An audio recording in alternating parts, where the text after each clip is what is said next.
ఏపీలో కాంగ్రెస్ కు ఉన్నది కాస్త ఊడినట్టయిందా? షర్మిల నోటి దెబ్బకి కాంగ్రెస్ కు తలబొప్పి కట్టిందా? టీటీడీ దేవాలయంపై షర్మిల మాటలు ఏపీలో కాంగ్రెస్ కు భవిష్యత్తు ఆశలను అడియాసలు చేశాయా? ఆమెపై సీనియర్ల సీరియస్ అందుకేనా? ఏపీ కాంగ్రెస్ లో అసలేం జరుగుతోంది?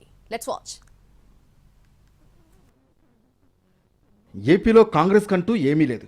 కొందరు పాత నాయకులు ఉన్నారు కానీ కార్యకర్తలు లేరు. అయినప్పటికీ భవిష్యత్తుపై ఆశలు మాత్రం ఉన్నాయి. ఇప్పుడు ఆ ఆశలను వదులుకోవాల్సిన పరిస్థితి ఏర్పడింది. భవిష్యత్తుపై ఆశతోనో ఇతర పార్టీలకు వెళ్లడం ఇష్టం లేకో కొందరు నాయకులు ఆ పార్టీని అంటిపెట్టుకుని ఉండిపోయారు. తాజాగా ఆ సీనియర్లంతా పీసీసీ అధ్యక్షురాలు వైఎస్ షర్మిలపై సీరియస్ అవుతున్నారు.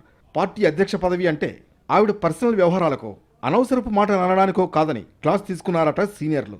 ఇటీవల జరిగిన పీఏసీ సమావేశంలో షర్మిలకు సీనియర్లు ఘాటుగానే క్లాస్ తీసుకున్నారని సమాచారం. కాంగ్రెస్ గురించి నీకేం తెలుసు అని సీనియర్లు రెచ్చిపోయారని పార్టీ వర్గాల టాక్. ఎస్సీ ఎస్టీ కాలనీలు, దళితవాడలలో 5,000 ఆలయాలు నిర్మించాలని తిరుమల తిరుపతి దేవస్థానం నిర్ణయించింది. టీటీడీ నిర్ణయాన్ని తీవ్రంగా వ్యతిరేకించారు షర్మిల. ఆమె మాటలు కాంగ్రెస్ పార్టీకి ఇబ్బందికరంగా మారాయి. కాంగ్రెస్లో ఉన్న హిందుత్వవాదులంతా సీనియర్ల దగ్గర కంప్లైంట్ చేశారట. ఇప్పటిదాకా షర్మిల పర్సనల్ వ్యవహారాలను భరిస్తున్నప్పటికీ ఇప్పుడు మతాల గొడవలు ఎందుకంటూ నిలదీశారట.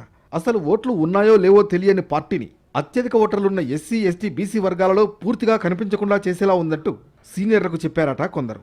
మరోవైపు బీజేపీ నేతలంతా దొరికిందే అదనుగా షర్మిలపై విమర్శలు ఎక్కుపెట్టారు. దీంతో పీఏసీ సమావేశంలో మాణిక్యం ఠాకూర్ ఎదుటే సీనియర్లు షర్మిలకు హెచ్చరికలు చేశారని సమాచారం.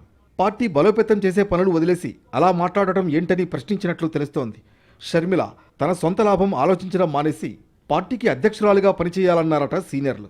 ఇప్పుడు దళితవాడల్లో టీటీడీ ఆలయాల నిర్మాణంపై కాంగ్రెస్ పార్టీ ఎలాంటి స్టాండ్ తీసుకుంటుందో చూడాలి.